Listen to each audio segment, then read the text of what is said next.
স্কুলের যে 4 জন করে ডাকা হচ্ছে, নাম ডাকলে পরে তোমরা সামনে মঞ্চের সামনে চলে আসবে, তোমাদেরকে আমরা সম্বর্ধনা জ্ঞাপন করব।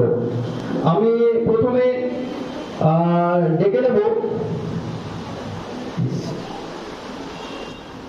শম্পা সরকার, কাদিহাট বেলবাড়ি উচ্চ বিদ্যালয়।